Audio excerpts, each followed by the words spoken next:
Well, it's a pleasure to be here with you guys today on behalf of Momentum Learning. We'll have a nice little hour here where I can go over just a little bit of general overview of the AIME, which many of us call AIME.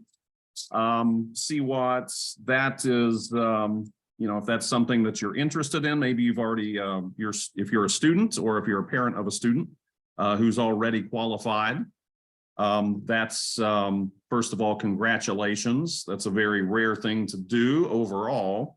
It may seem like it's a little more common for some of you that may have be working with other people who are similar to you and family similar to yours. But overall, as we'll see from the what I'll put on the screen here in a little bit, that's actually not the case. And get a sense of what an overview of the courses would be like. That we have two different courses, and I will be teaching both of them. They'll both run in January, and that's coming up here pretty soon here, just a couple of weeks. And you can help decide, hopefully the information that I'll provide will help you decide, make a good judgment about whether you're ready to take AIME right now, whether you are going to go into one course or another in particular, and just get a sense of the general overview of what we have to offer and what these courses entail. There are some semester-long courses, year-long courses even, that Momentum offers, and we'll sort of mention here the distinctions between those. When maybe you might feel that a year-long course might be better for you, and when you might think, okay, I've got enough content knowledge to feel like I'm ready to sign up for and take AIME here in early February, and deciding between the two options for the boot camp here. And so let's, I will go ahead and put this up here for us. And so I will share screen here. Here's a little something about me. You're probably more familiar with Momentum and their offerings, unless you might have happened to have taken me for an art of problem solving course in the last several years. And so not new to this. I've done this for a long time. I was a student who did these competitions, and I'm just old enough to have done the earlier versions of some of these contests that don't exist by name anymore. I've been around a little bit. So after being a student and doing that, and was successful with that, I taught, for those of you who may participate or have participated in math counts, the state of Virginia usually does quite well. I used to teach at Longfellow Middle School, and I was one of the math counts coaches. And so we were very successful. And for example, one year, the national champion math counts team was just 3 kids from our geometry class and one other random kid in the state of Virginia who was good enough to crack the lineup, and they won the national championship. That's kind of what our school was like, even though it was just a public school. We were fortunate to have a good culture there where we got to work with a lot of good people, a lot of good families and students who were ready to learn and interested. And we were very successful with that.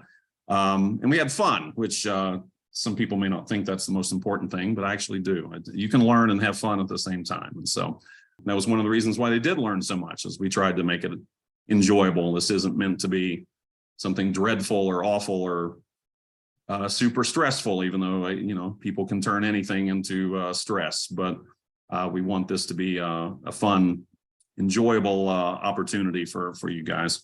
And so I went on to win the Outstanding Educator Award, Virginia Governor's School for Math Science and Technology. You've probably read through here by now. I went to Columbia University. That's where my doctoral course works from, and taught there and taught at the university level as well. And so, like I said, the only reason you probably might be familiar with me is that at Art of Problem Solving, I've been there several years. And if you take any of the other courses, whether it was AMC 8, AMC 10, AMC 12, or the 2 different AIME classes that Art of Problem Solving offers. I'm the one who teaches all of them. And so there are other people that teach some of them, certainly. Many of you have probably taken AOPS classes. If you feel like maybe you should have taken the fall AIME class from Art of Problem Solving, you don't have to worry about it because I'm the one who taught it. So if you sign up for Momentum, I'll get to teach you anyway. So AOPS is a wonderful thing and lots of good resources there. Yeah, we have some really fun classes here at Momentum that really help you navigate this path that now, if you see on your screen, you can see, as I mentioned before, just how rare it can be. AMC 8, a lot of people, and these numbers are rough, they're not exact, obviously, but reasonably correct. And so AMC 10 and 12, lots of people take, and then you see those percentages. That's the percentages of people who qualify for AIME. Again, you may just call it AIME. We always call it AIME at Longfellow. It's pretty rare air to come out of AMC 10 and be invited to take AIME or AMC 12. It's you can see there are more people that are percentage-wise that qualify for AIME out of AMC 12. But of course, there's extra stuff on AMC 12, and you get logs and more advanced functions and polynomials, more trigonometric methods of solving. And so, you get a reward out of that. And if you want to go to what I call USAMO, what we used to call USAMO, USA Math Olympiad, or the junior version, AMC 12 is a really nice path to do that.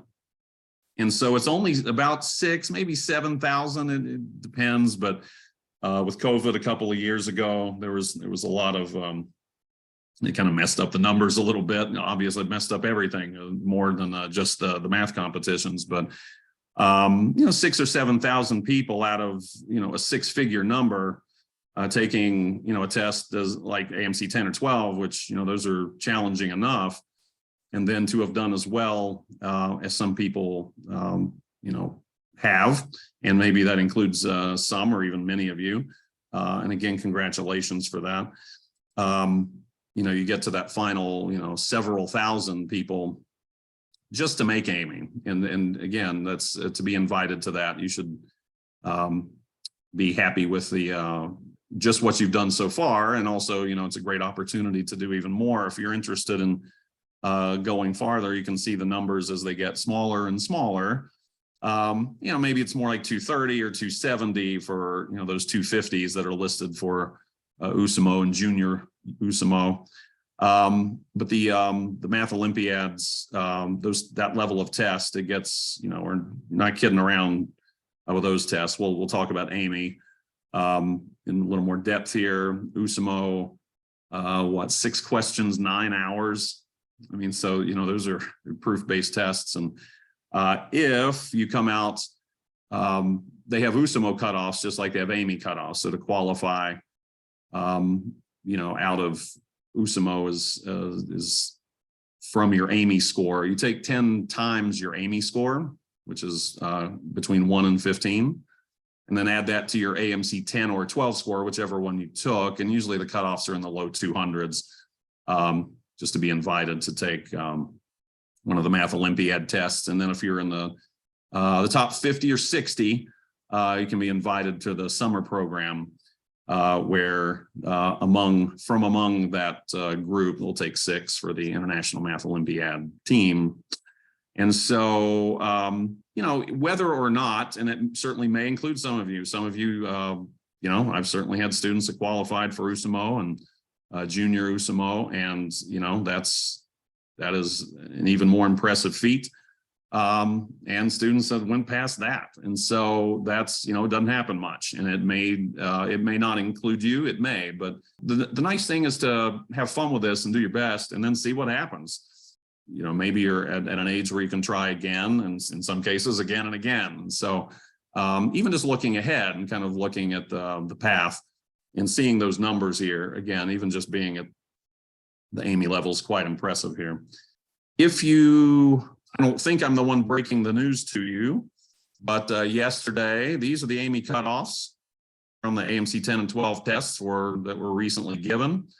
And so they give the cutoff scores, also the top 1%, the distinguished honor roll is the column to the right of the AIME cutoff. Those are top 1% scores, and a distinction is top 5% scores.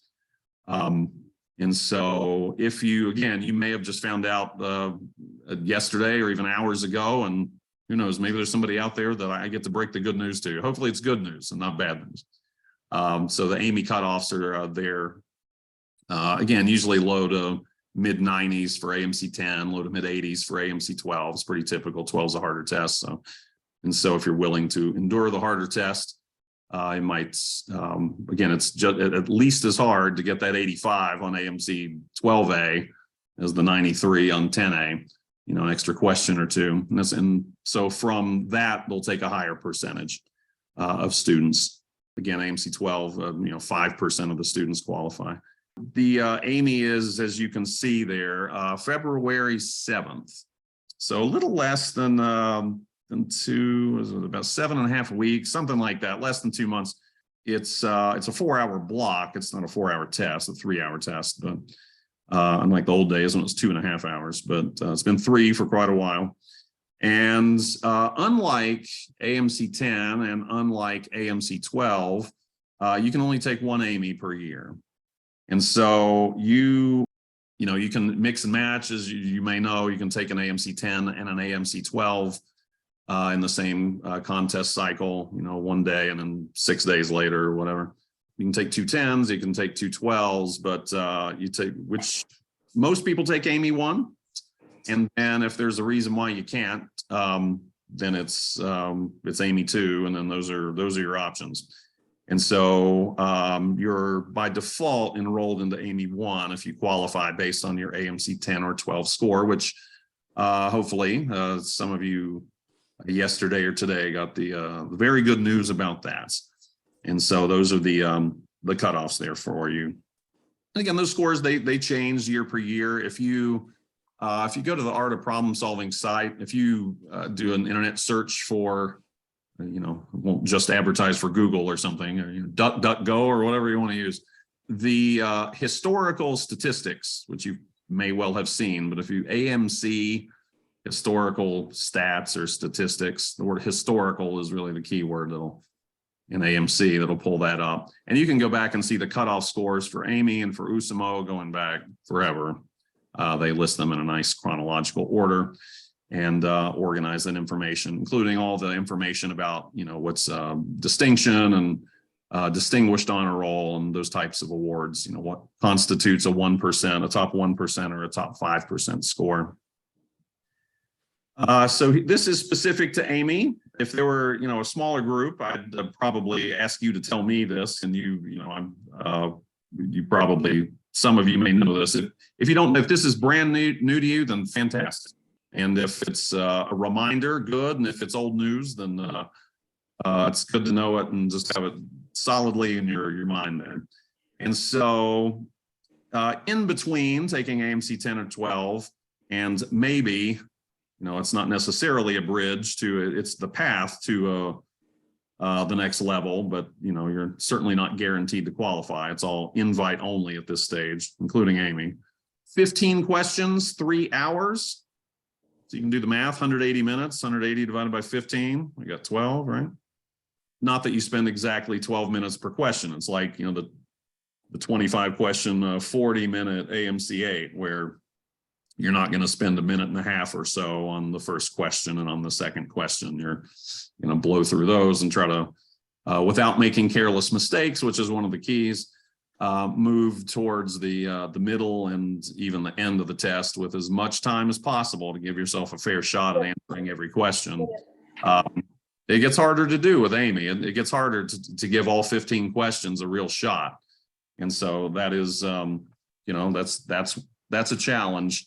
One of the hardest things, and, to give, an early nugget of advice on these things, when you're doing tests, I found the hardest thing, when I was coaching, when I do private tutoring, when I teach group classes, whatever, is to get people to apply the content, But, this isn't just like doing your homework where, if you need hours, great, you do it. You're constantly under time pressure, and maybe 3 hours doesn't seem like time pressure, but you see the second half of the test if you've not seen it before, and you start to understand why there's some time pressure. So the game is to try to avoid careless mistakes as much as possible while moving through it at a good enough speed so that you can really take a serious shot at every question, that you can look at every one on there and really think about which ones to go after first. As you get in the middle of some of them, which ones to stop and leave the work where you are because you may be stuck, and then come back to revisit it. And then which ones you're going to really spend those last, that last half hour on AIME, or, that last question or two that you're really going to dig into and say, all right, I'm really going after this one. And making that judgment is, it just comes with time. It comes with practice. Put some other tips up there, but how you handle your speed, it's probably the biggest shift in speed between any two levels of the path that we showed before, a little path model where AMC8 leads to 10, and 10 and 12 lead to AIME, and so on. You kind of have to pick up the pace a little bit from AMC8 to AMC10, just to give yourself enough time for that, those last 5 or 10 in particular on the AMC10 and AMC12. Of course, those two tests, if you assume you've taken those tests, one or both of those tests, they share about half of the questions. Usually 12 or 13 of the questions are on both exams, the identical questions. And so 12 just puts them earlier on the test and then fills in some harder ones as they go. And so between those two, speed isn't quite the same. And so if you're looking to, get AIME going, it matters more than you think, 3 hours. Because you want to, it's not necessarily calculation, but you're trying to make good choices about strategies as you move through questions. And you're going to need to, if you've never taken an AIME, if you've never practiced one, which I would suggest, they're all out there to be done. You should sit down, even though it's not like taking an AMC8 where you can just budget 40 minutes and move on. 3 hours is a while. You want to eat before the test. I mean, your brain is going to get a serious exercise. And so how you handle that is one of the most important things really in the entire testing process. Because if you can get that down, that's kind of the same set of skills in a deeper way. When you move to a 9-hour test, it's split up over 2 days. It's a little more proof-based. But again, if you're, able to start knocking out those, the second half of AIME, that's something where you can really get some momentum into giving yourself a shot at the USA Math Olympiad and even some of the questions put in front of you. So unlike multiple choice, AMC 8, 10, and 12, there are no multiple choices on this. So the answers are integers between 0. 0 could be an answer, so could 999. So those two numbers inclusive, and all integers in between. It's really unlikely you're gonna guess. I've had students before that swore they, got lucky, got it down to 4 or 5. If you can pin things down to a certain range, usually it's not that kind of test, but something countable. There are questions. I was doing a question not long ago, and the answer was 10. And so the hardest part's figuring out that there are 5 positive answers and 5 negative answers that mirrored it. And so even though the answer can't be a negative integer on AIME, the number, the items you're counting certainly could include negative numbers. Somebody swore they figured that out once they got it down to a certain range and guessed. So, at some point it can happen. Possibly, but it's not a running issue on the test, we'll say. And even like USA Math Olympiad, some of you might think, well, AIME is going to be maybe the top for me. I just want to see how well I can do on it. Well, you don't need calculus for USA Math Olympiad stuff either. And so that's probably one of the biggest misconceptions. People might even think you need calculus on AIME. And it's not meant to be like that. They're not trying to throw some of the most advanced college math at you. It's some of the practice. And again, here's another kind of tip, use school for all the practice you get. The school gives you a certain kind of practice. It's a certain kind of a problem that you're going to get in school, and then you're going to get 20 like it to make sure you get quick at it. Well, that's not quite, I mean, maybe some early AIMC 8 stuff is like that, but that pretty quickly goes away. And so even on AIMC 8, as probably all of you that have taken the test, all of you who are students here, know, is it, those last 5 questions or so, you've got to be a little creative. I mean, it's not a joke. Those aren't easy questions, and it's not something you're likely to get in school. You're not going to get a set of problems like AIMC 8, maybe the first 2 or 3, maybe. And then after that, it's not really the case. You don't need to start chasing down calculus books and, your older siblings and college textbooks. It's really, as somebody at Longfellow told me, who was extremely well known in the math competition community, he said, without bragging, he said, I can write a pre-algebra test that nobody can do. And it wasn't like, oh, nobody knows how to do 7 times 8. Obviously, everybody knows how to do that. It's the way you ask the questions. Can you handle a creatively worded question? Can you handle, novel approaches, non-standard questions, not the stuff you get in the math textbooks in class, not what's on the packets and, the extra iPad practice and that kind of stuff that you get in school. And so can you handle that? And that is really what the nice thing about math competitions is all about. Mathematical Association of America, runs these tests. They're trying to show you, the robots can do all the computation stuff. They have long since passed us up. I'm just old enough to where they used to put calculator questions. They'd run it through a screen on TV in a class. And the game was, can you figure it out faster than the calculator could? Those days are very long over, which also shows I've been around a little bit. In my lifetime, the people could do things faster than calculators, and that will never, ever happen again. And so even though it's very important to know the basics, and you need to be able to apply those and finish them off, a lot of different creatively worded problems are finished off with some nice, smooth little calculations that would, maybe your younger siblings could do. That's really not the issue. What is the issue is, can you get to the point where the stuff you do in school will help you finish off the problem? And what you may have noticed that AIMC 10 and 12 have been doing is earlier and earlier on the test, they're mixing multiple types of domains. They're mixing number theory. Maybe a question will include number theory and counting. And by that, I don't mean 1, 2, 3 counting, but more the advanced counting, as in counting and probability. And then maybe there's a visual aspect to it. Have a geometric approach or just a nice little algebra finish to it.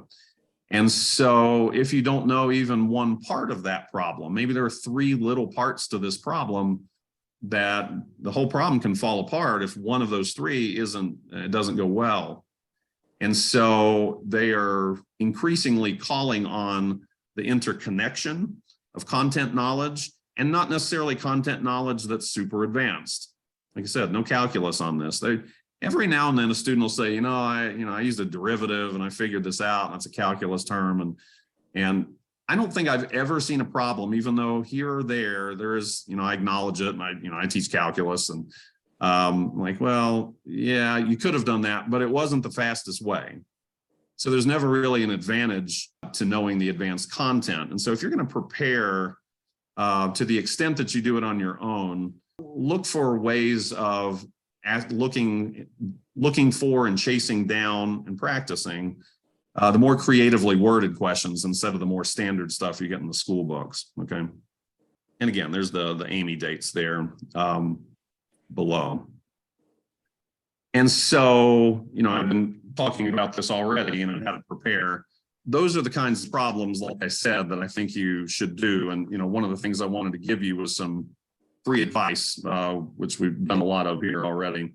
How do you prepare on your own? Obviously, we're talking here. One of the ways is take classes with us. So there are year-long classes run for both semesters. You can see the course titles there. And so sometimes you may be at a stage, and again, this goes into, what do you want to sign up for? What do you need? Everybody needs something different.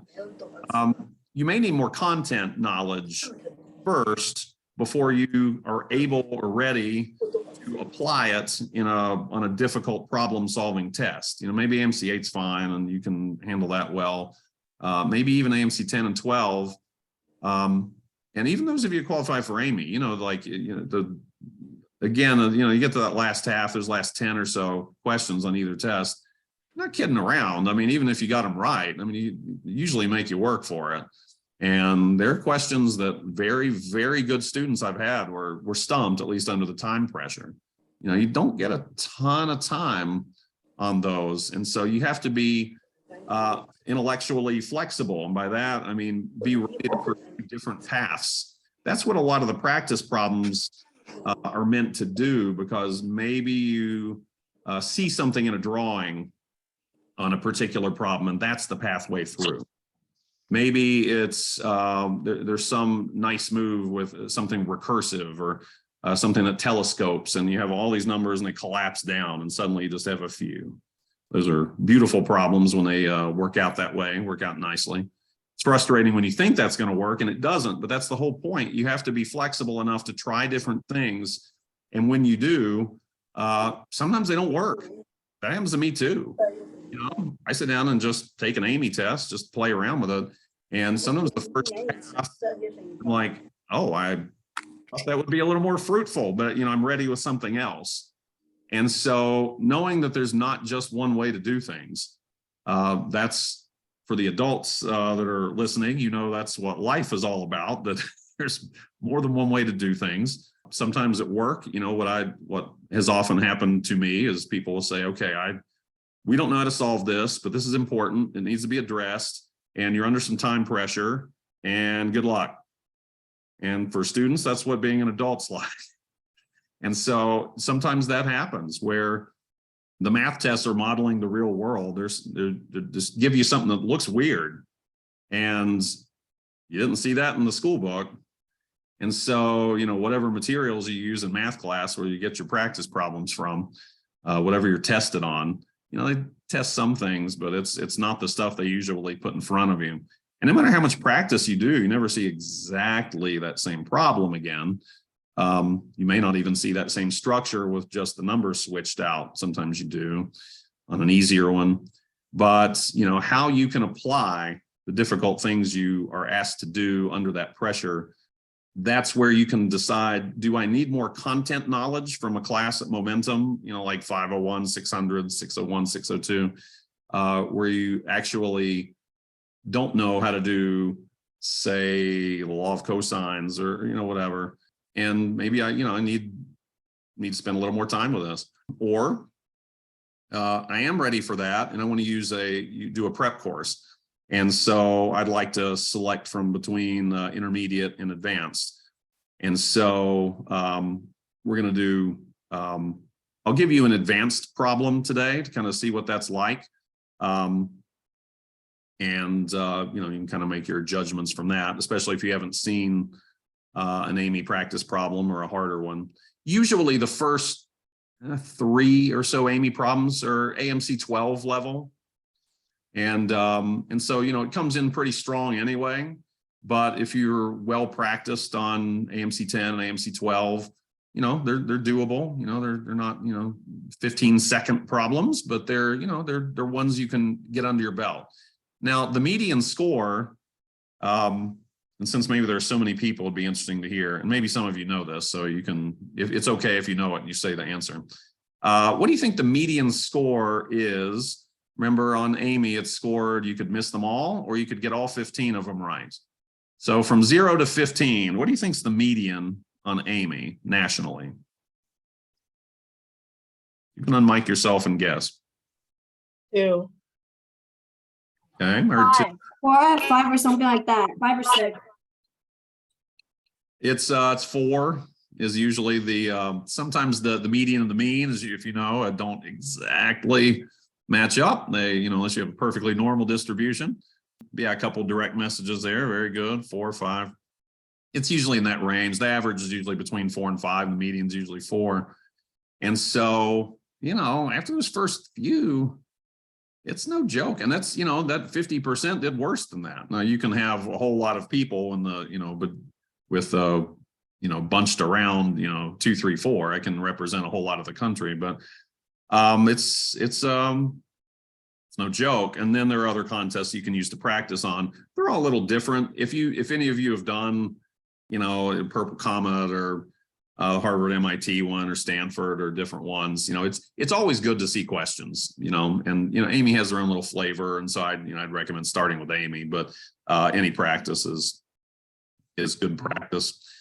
One of the things between the two courses, and I may just pull the information up here, because one of the hardest things to decide is to select from between the two courses. And so we have 2 different courses. Again, one of them's called Intermediate and one of them's called Advanced.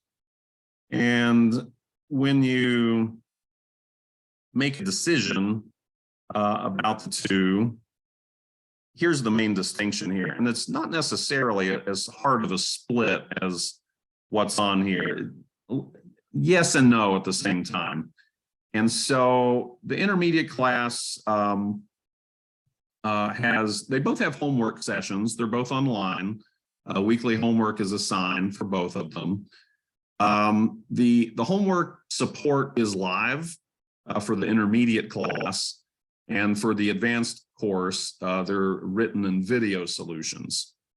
And so sometimes, even though I don't think it's necessarily the reason to pick between the 2 based only on that, because it's been the experience at Momentum that for different reasons that the students in the advanced class preferred the video solutions that weren't live. But you may want to have someone live answer your questions, and you may feel you need that support, and that may be how you learn better. Sometimes it's learning styles are not, one's better than the other, and that sort of a thing. I think people kind of characterize it that way, and that's unfortunate and incorrect. As somebody who's taught for many, many years, like me, understands that, people are different, and different isn't bad. It's just different. It is what it is. We have our own preferences. There are things, my wife has a doctorate, and there are things that she is so much better at than I am. And there are things that I happen to do better than her. And there are ways I learn that I prefer, and ways she learns that she prefers. And so, that's part of it. So there's the live support. And then there's at the very the bottom mentioning the difficulty level. So intermediate classes, it says up to 8. It may even go up to 10 and through 10. And so again, you get 15 questions, the first 3 or so kind of AMC 12 level, and then the test kind of clears its throat and like, all right, let's go. And, as if AMC 12 level wasn't rough enough, it ratchets up a little bit. And then, around 8, 9, 10, that seems to be depending on your own strengths and weaknesses. There are students that see a number theory question and they're like, finally. There are people who see a number theory question and they, want to, stab themselves with a pencil or something. I've seen different reactions to like, oh, I hate geometry, or finally a visual question. That's how I think. And so being, first of all, aware of that is a way to shore up your relative weaknesses. They might not be weak, certainly compared to other people in your math classes at school or something. What might be a weakness for you might be something that's considered a strength for somebody else. And I'll check out that. I'll mention that direct message here in a little bit here. But that 8, 9, 10 level, you may look at a practice test and And that might be if you haven't done it. Some of you may have taken AIME under testing circumstances, and you just want to do better. Some of you will end up taking it, if you're at the right age, you may take it several times, 3, 4, 5, 6, over the course of your career. But if you haven't, and if you're not sure, go look at a few tests. And yeah, all the questions are kind of hard, but depending on how realistic it is, you may look at questions between, let's say, 4 and 9 and say, okay, there's no joke, but I think I could do those.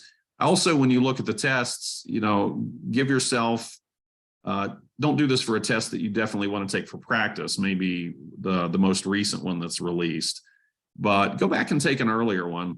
Look at the solutions and see if and there are usually multiple solutions. You can find resources online that'll give you solutions, the official ones from Mathematical Association of America, that will give you, student solutions. Students usually put stuff on art of problem solving on the wiki. Sometimes they're trying to show off, I hate to say. And so just because something is unnecessarily complicated, don't be impressed. The test is meant to be, you're supposed to be efficient. You're supposed to be elegant if possible. Like the simpler, the better. Now, sometimes that's the best you can come up with under pressure. And it's also good for that to be an extra solution. Even sometimes in the solutions, I feel like a student's like, well, you could do this. And then it's a longer path. And maybe it's the one you came up with. And hey, that's better. You got there. It may take a while, it may take a little longer than, the ideal, but sometimes you don't have time to figure that out. You just like, well, I know the path in here. And then sometimes you have to make a decision like, am I going to leave this question and come back to it? Or am I just going to finish this out? Because it feels like I've got 10 or 15 minutes ahead of me, maybe. Well, you got a little more time on AIME. And so you may pick and choose and do it that way. And so look at those solutions for the online tests, maybe some older ones. And before you think they're all easy, they're not. Overall, people probably will say the current tests are harder than the older tests. But I can't tell you how many problems I did that were single-digit problems, between 1 and 9, usually between 5 and 9, in the AOPS class in the fall. And they were from old years. Usually I put the year and the number that it was, which AIME it was from. One went up and it was the first one. It's from 1983 and it was number 6. And, I thought the students were going to laugh, like they're here, oh, easy. And it was one of the hardest problems we did all fall. You can write a pre-algebra test that nobody can do. You can take content that's not crazy and a test that's about 40 years old. And you might think, oh, those were the days when, it was so easy. No, not necessarily. I mean, there are certainly questions I could point to now that I think like, okay, that number 15 was harder than another number 15 I saw, 20 years ago. But you have to make decisions based on, whatever year's questions you're looking at as you decide between, if you're at the point where you're deciding between intermediate and advanced for the boot camps. Is that number 8, 9, 10, is that already pretty hard for me? Like even with the solution, on a good day, maybe if I work a little more, I can maybe get there. Now, of course, not every 15 is harder than every 10. Usually it is. It's generally meant to be. Usually as you go through the test, it's meant to get harder. It doesn't mean 3 is definitely harder than 2, but again, it depends on your personal strengths. And some people want to see a geometry question. Some people want to see a counting and probability question. Some people haven't had nearly enough practice with that in school. And so they don't want that. And they see it and they think, oh, it's hard. Maybe it's just different than what you practiced. And so that doesn't mean it's necessarily harder. But all the questions 11 to 15, even if you're really good on AIME, they're hard enough. I mean, you're not embarrassed to do the problems because it's beneath you. I mean, they're challenges. And so if you look at, a number 14, a number 15 and say, that's pretty hard, that doesn't mean you should automatically take the intermediate class. like everybody, even in the advanced class on, plenty of 13s and 14s and 15s are gonna really gonna have to work for it. That's the point. The MAA, the Mathematical Association of America, that writes these tests, they're not just going to put fluff out there. It's not going to be a joke. They're going to give you something that's worth your time, and that after the 3 hours, you will have felt like you did something substantial. And so I would, instead of looking at the last few questions on a test. Now, if you look at the last few and you're like, that's still pretty easy for me, or yeah, it's okay, but I can get there. I may have to move some stuff around and really sit down for 20 minutes and knock each one of those out. But yeah, especially as you follow a solution path, a nice efficient solution path, not necessarily the more circuitous ones that are written on AOPS. Then yeah, the advanced class is probably for you. And it's kind of looking at those 7, 8s, and 9s that kind of help you make that decision. Because if those are hard enough, then take the intermediate class. And it just matters where you are. Not everyone's going to get a 15. I mean, the list of perfect AIMEs, it's a short list. It happens. The founder of AOPS pulled it off. I mean, it happens, but it's the exception instead of the rule.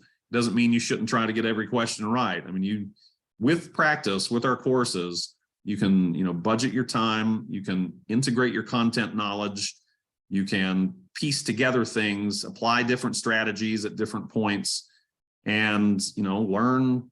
It's like an old game called I don't know if some of you may know it, called whack-a-mole, where things pop up and you literally took something, you try to hit them all. It's a little violent for a game, but it's a kind of thing you see at like at an amusement park or something. And that's the way the questions can feel. I mean, that's how you handle that is the whole thing. And of course, you need the skills to do it. You need the strategies to do it. And you get used to handling that ambiguity, that like, gosh, it's not a clear path for this one, but neither for this one. You just have to tolerate that. And it's just part of the game. It's supposed to be fun. It may not feel like it during the 3 hours you take it, or the 75 minutes, even when you took 10 or 12. But that's part of the game. And so, yes, maybe a few of the questions, there were times I did a 7 or 8 on, a test from the 80s or the 90s. Again, AIME's been around for, close to 40 years now. And, students are kind of like, that was a little on the easy side. And, that can happen. Overall, though, maybe go back and look at a test, 10 years ago. And you might even compare it to a current one. You do want to practice not having seen the questions and not having seen the solutions, certainly, on newer tests to the extent that you can. If you're probably not going to take 40 AIMEs as practice, but if you took a few, take some more recent ones, that's fair. And then look a little before that. So you don't have to go back that far, where you can look at some solutions. Sometimes reading through a solution, you can actually teach yourself content. And it's not cheating to look at, it's in school. I mean, you're just trying to figure out from a question, how reasonable is it for me with my current content knowledge to go down one of these solution paths? Sometimes they only show one, and crack the code and get there. Well, that's something that, as you think through that, can help you decide between what kind of course would be most beneficial for you. So when you think of what courses are beneficial, do I need the content classes? Maybe I just need to spend another year in content, or maybe I'm going to take AIME anyway. But kind of, I'm on the younger side. I qualify, maybe I just got in there. I want to give it a shot under testing conditions. That's a very legitimate thing. Don't be upset if you get one of those median scores. And again, median, we're not all above average all the time. That's how statistics work. Half of us are, 50th percentile, you got half above, half below. So it's okay. You know, you get a 2 or 3, I don't know. With a course, you know, we can probably get you up to speed a little bit with a prep course. But maybe while you take AIME, maybe you say like, I'm looking long term, like this may not be my year to get double digit. I may not even get 7 or 8, but I'm going to take AIME and I'm going to take the year-long course, you know, because I'm looking ahead, because, you know, I can get to 10.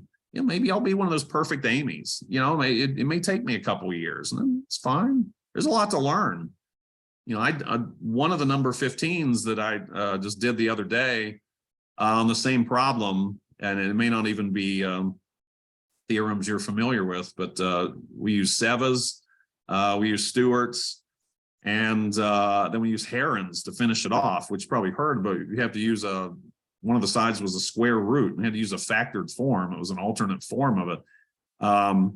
It was crazy. It was very difficult. It was no joke to get through the just different things. And if you didn't know any one of those, then you probably weren't going to finish it off. Or you might spend a half hour barking up the wrong tree, and then it takes you away from other choices that might have been more fruitful. So, you know, based on your current knowledge, you know, do I need a year-long course? And if I don't, even though we'd all benefit from, you know, more content, and not necessarily the content you get in school, but the kind of, you know, what is Stewart's theorem? Well, in a few minutes here, you can go look it up. Or Sevas, you know, the Italian mathematician, and you know, Sevians in a triangle, and what is that alternate version of Heron's and stuff? You know, I mean, you can do really well in math contests and not really spend a lot of time using, or in some cases even knowing some of those theorems, some of those moves to make. And so there's always more to learn. So you don't have to be a perfectionist about it. You don't have to say, well, once I know everything, you know, I want my first AIME to be, you know, a 13 plus. Well, you know, maybe that is you. Maybe that'll happen. I mean, maybe you're the one that, or one of a few that pull that off. Don't be a perfectionist. Be goal oriented. Be ready to work.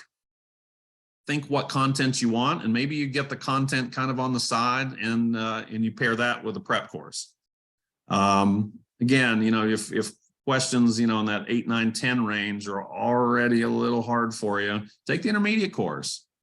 And even if you're really good and may, you know, have a better fit in the advanced class, it's not like 8, 9, 10 are a joke. Who knows? Maybe there's 1 or 2 of you out there, and it is. And so, you know, every now and then I get surprised. You know, my expectations are high, but, you know, people sometimes even manage to surpass them. So maybe that is you. But, you know, think about where you are right now, and then a goal of where you want to get to this February if you're taking AIME, and where that fits into where you may want, you know, who knows? I mean, you may be a senior and this is it. And so that's fine. And that's you know, you'll take it once and you don't have to worry about that so much. You know, if you're 9th grade, 10th grade or below, I'm working with 6th graders right now. That, you know, in our middle school, we had a whole room full of kids that took AIME. It was again, not a usual setup. And so, you know, you may have many years to go. And so, talk through that with your parents. Those of you that are just here without your parents, talk through it with your parents. Parents, talk through it with your students. You know, what do you have in mind? And, you know, just kind of play around with that and see, you know, what makes sense now. Notice at the bottom, if you're pretty sure you want to take one of the prep classes here, then, you know, if you do it by tomorrow, they'll give you a little break on the tuition there. And then let me give you the content or the contact information that I, for some reason, was not wanting to come up here. And if we have that contact info here, let me put this up here for us too. The courses will cover, both of them cover the same material. In terms of the topics. So you're going to get algebra, you're going to get geometry, you're going to get number theory. Try some reason. This doesn't want to advance through to the next screen here. You're going to have different difficulty levels for, geometry, for combinatorics. Counting and probability is no easy thing. And so those are, you've got 4-week courses where you get 2 in-class hours and you get 2 hours of homework. 2 hours of homework each week. I mentioned intermediate class. You do have a 1-hour TA session, a live session there where you do work on homework problems. And you have a Canvas account, and so you can get through your homework and see recordings. And again, they're for students, hopefully you've qualified for AIME. That's the main idea.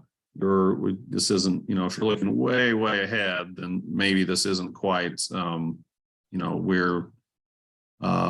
you want to be right now. And so let's try one more time with this here and put up the hours of operation here and the email address here. I'm not sure why that's so. There we go. Little different there with it's a little smaller, but all these in Central Time. And so, if you're on the West Coast, handle, it's an hour difference and or 2 hours different, and then Mountain Time's 1 hour different, and Eastern Time's 1 hour later. Like for me, it's just before 9:00 p.m. here on the East Coast. So info@momentumlearning.org. And so they usually respond in 24 hours, sometimes and often much more quickly than that.